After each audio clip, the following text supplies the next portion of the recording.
Okay, hello preppers and homesteaders. On this episode, I'm going to go over the importance of chest rigs for the homesteader, and more importantly, budget chest rigs, what to look for, and choosing the right chest rig, components of the chest rig, building your chest rig, and practical applications and considerations. And when I say a chest rig, I'm just talking about load-bearing equipment for typically in the military, like a fighting load carrying equipment. This is for patrolling your property, doing reconnaissance around your property. And this is more of a, I want to say a SHTF type of an event or a survival type thing with the way the world's going. It's just not a bad idea to have one, but on the same note, it's a good idea to have a budget version of it because some of this stuff can get expensive. So let's get into that right now. Okay, choosing the right chest rig.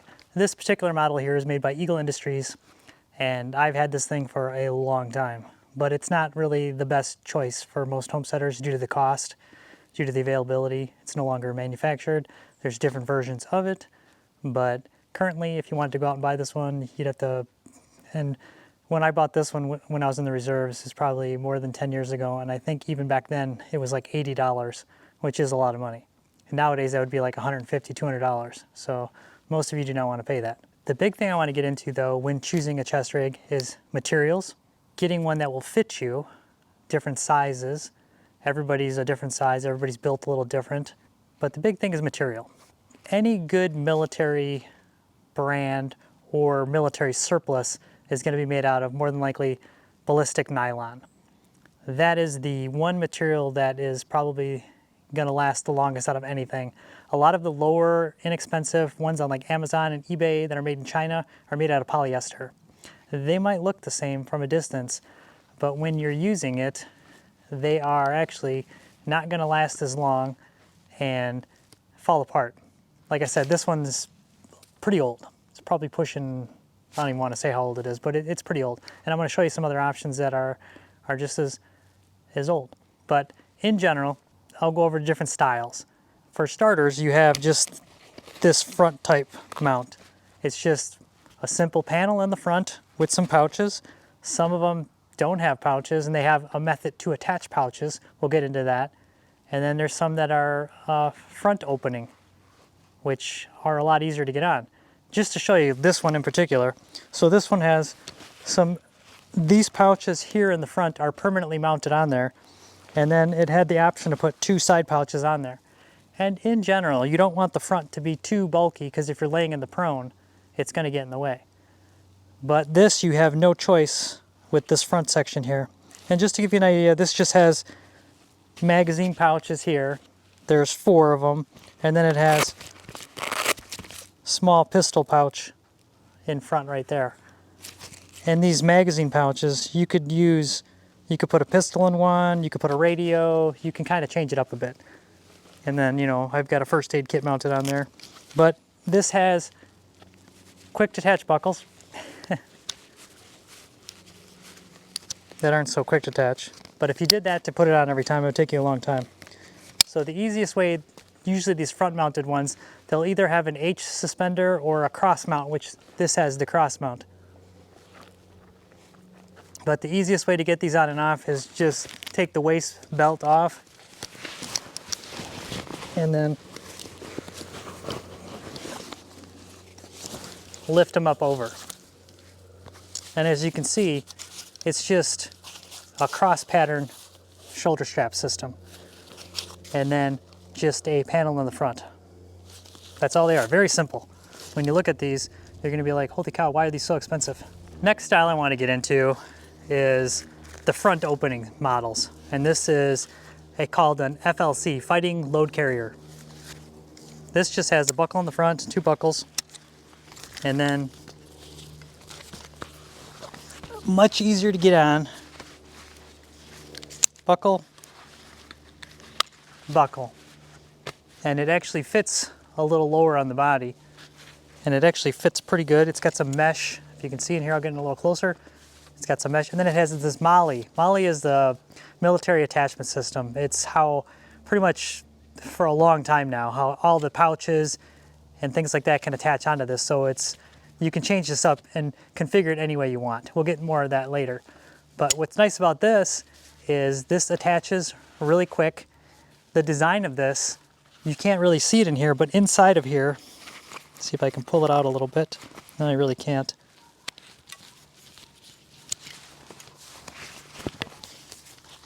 But you can see the back is actually a padded belt with MOLLE attachments on there. And then there is an adjuster on here, so you can, this thing will fit pretty much anybody.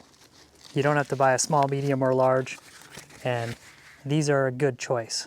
Next one I'm gonna go over is kind of like the first one we looked at. It's the cross-mounted, but if you've ever watched any Vietnam movies, it's just go get an old surplus one. This is a Chinese one, and it has, you know, bamboo buttons on it, and it holds a good amount of stuff. It actually just has 4 big pouches in the front that would work for magazines, and then small pouches on the side, and it will work. The last type I'm going to go over is like a do-it-yourself type. Like if you're really on a budget, the best thing you could do right now is get one of these USGI surplus. They call it a bandolier. It holds 3 magazines. You can see right there. It's just a simple pouch, but it's actually designed, you can convert it into a field expedient chest rig. So normally this just kind of goes over your shoulder, whatever, whatnot. But one of the cool features on it, it's got these little loops right there, if you can see, on both sides down there. So what you can do with this is take this, put it over like that, take these 2 loops, either take 550 parachute cord or a small belt with like Fast Tech buckles, tie it onto there, and then tie it around your back, and you've got a little mini chest rig.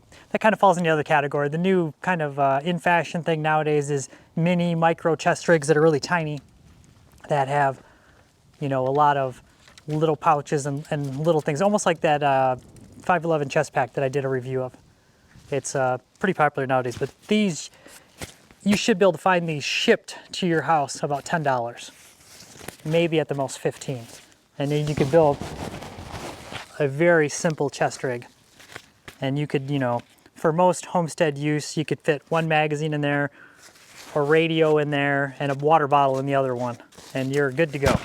Big thing though, like I said, is you want to consider one that will fit you. Some of the more specific front styled ones are going to be size specific. I really like that FLC vest that I showed earlier, just due to the fact that it would literally fit from the smallest person to the biggest person that's allowed in the military. And if you've ever seen that, it's from like extra small to like double or triple extra large. It's got such a huge wide range of adjustability on it. Now granted, the vest, when I was wearing it, is closed like this in the front. When you size it up bigger, it will be opened wider in the front, so you will have an open gap in the front. Take that into consideration if you're a bigger person. But for the most part, that's pretty much a really good compromise on a chest rig. And when choosing the right chest rig, when you do buy military surplus, it's going to be made out of tactical nylon. I want to show you this right now just to kind of give you an idea. Here's a black MOLLE pouch with the attachment system, but this one is made by Tactical Salt Gear, made in America, made out of tactical nylon. So generally, if you look on the inside of these, they're just going to be the nylon on the inside.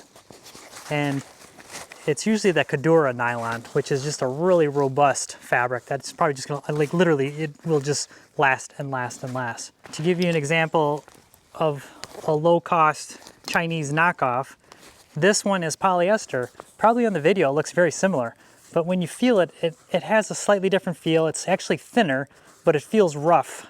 So it gives you the illusion of the heavy Kadura, but it's just not.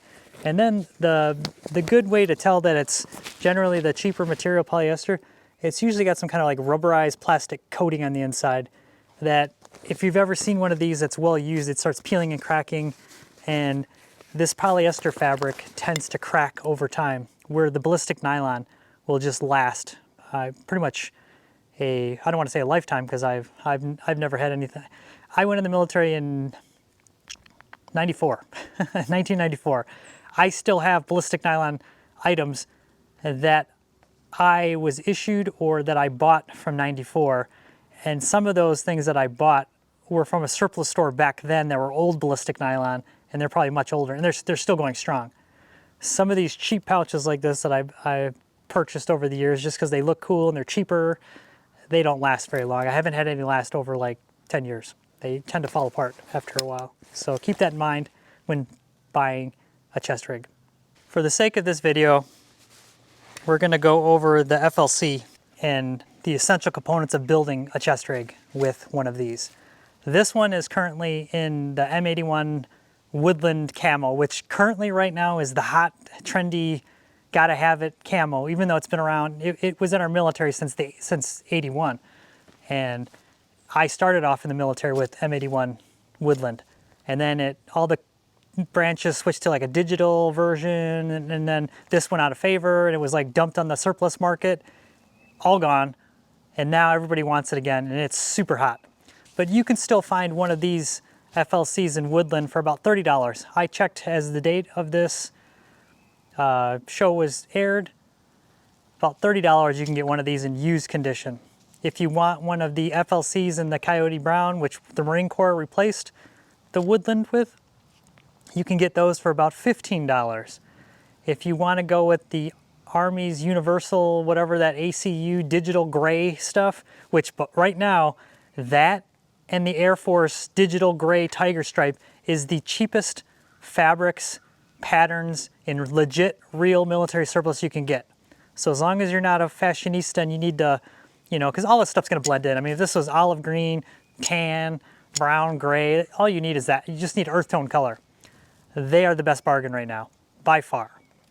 So you could get one of these vests, say on the low end, $15 shipped to your house, slick like this without any pouches on it.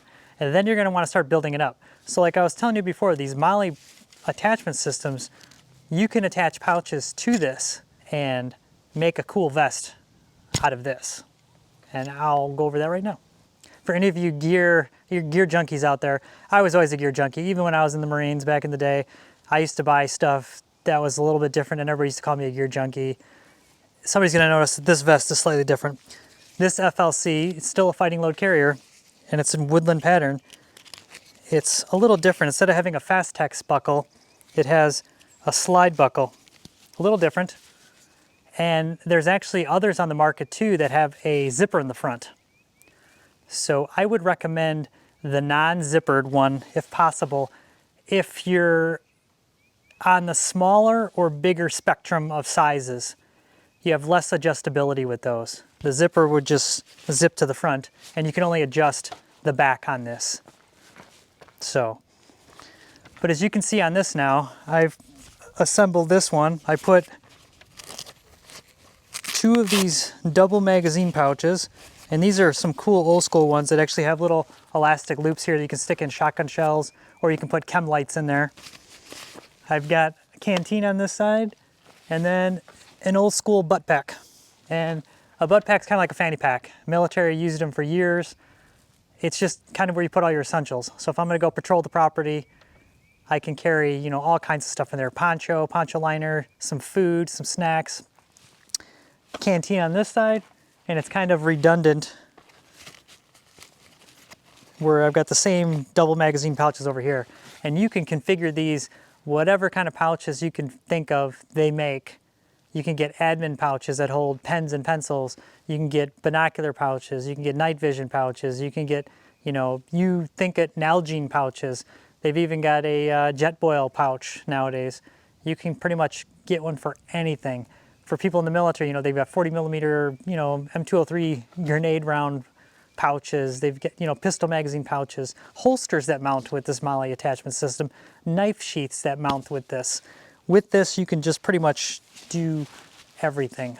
So if you do get one of these though, you can configure it any way you want. And it's kind of a, you think it, you can kind of make it. But you know, the old saying, keep it simple. Keep it simple. Beans, bullets, and Band-Aids, you know. As I was stating before, they're mesh, as you can see. So these breathe really good. And for climates like this, where the adjustability is also a desired, not only for your body size, but if you're constantly in an area where you're changing layers, you know, you're going from like here in the Ozarks, there's been days when it's like cold in the morning where I have a jacket or a parka on, and by afternoon I can have a t-shirt on. So a lot of adjustability in there. and comfort. You know, like I said, if I'm going to go patrol the property and I'm taking a rifle with or something like that, I will want to carry my gear on some type of load-bearing vest like this. Just to give you a quick overview of how that MOLLE system works, but the way this works, this system, a lot of people just, I will show you. So you literally, here's the horizontal straps here, and as you can see, there's a gap there, there's a gap there, there's a gap there. So on the mating piece, you line it up so their equivalent strap like this fits into this location. Okay, I'm going to show how to mount this though. So you've got a pouch like this. This one, Tactical Salt Gear, is a little different. They do a soft thing with strap with just kind of a soft buckle where it's just stiffened at the bottom, and then when you're done at the very end, you kind of just slide it in like that. A lot of them have snaps. Most of the older, cheaper ones have snaps though. But what you do is you'll see that you have two positions, you know, two straps going down and a space in the middle.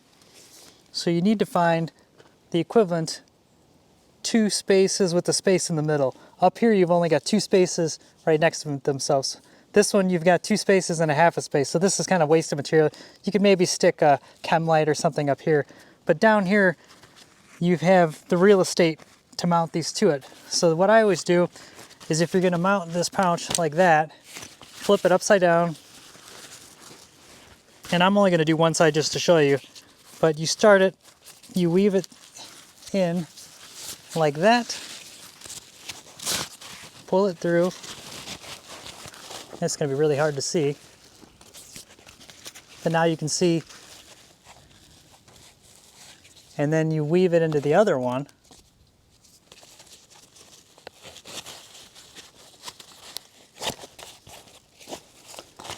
And then you go back, it's like you're sewing.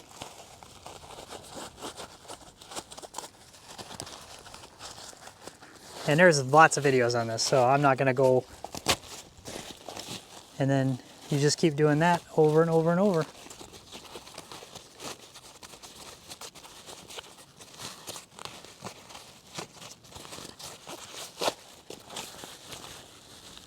Like that. But as you can see, it's a super robust system when you have it on there. It's like very good. So hopefully this was helpful. Like I said, the best bargain right now is that FLC load carrying vest in that Army kind of gray digital camo. Right now you cannot find anything cheaper. Why buy a cheap knockoff Chinese junk when you can get actual military grade gear that will last and fit a wide variety of body shapes? And because you might want to stock up your bug out location, your homestead, for the rest of the family. I don't know if you've seen that movie Homestead. It's kind of it's an interesting movie, but it's about a homestead that a large group of people go to and kind of defend that homestead. And there's, you know, various mixed gear in there and all that, but it's made by Angel Studios, so it's not typical Hollywood. It's got a little bit better theme to it, but it's interesting though. But you can't protect your whole property by yourself. You're probably gonna have other family members, and it might not be a bad way to get everybody kind of matching equipment just because of the cost and easy identification. But you know, for one of those vests for $15, and they've been like this for a while now because the Army dumped that pattern. It's a whole story about that. But you can get one of those, say, for $15, and another $20, you can get a bunch of pouches for it, probably delivered too. And then canteens, spend a little bit more, I'd say about $8 for a new one. You want a new American-made canteen if you're gonna go with canteens. Don't get used ones. I remember when I was in the Marines, you'd get issued used ones, and they all smelt like Copenhagen dip, because all the guys before you would dip and spit in them. So what we always did in the Marines, we would buy new canteens, use them, and then when we had to turn in our gear, we turn in the old crappy ones, like as usual. But so hopefully this was helpful. Like I said, hope this kind of falls under that. Hopefully you never need it. Better to have it and not need it than need it and not have it. So like I said, and for all you young preppers that maybe are watching, a lot of us older ones kind of know this already, but you know, the world could end tomorrow, or you could live to an old age. You need to prepare for both of those. because more than likely, God willing, it will be the old age before Red Dawn scenario, World War III, Civil War, and zombie apocalypse, you know, paratrooping Bigfoots and whatever. So keep that in mind. So you don't want to spend a lot of money on all this prepping and survival gear, because that money could be better served helping out the homestead, building up your food supply, your water supply, and much more important things. So thanks again, and until next time, bye.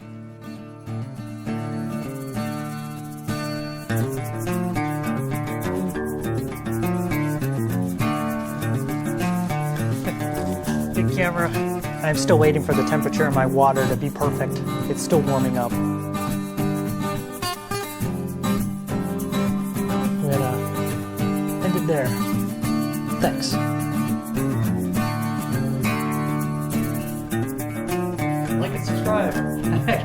I gotta support this shirt because it was a gift. I love it.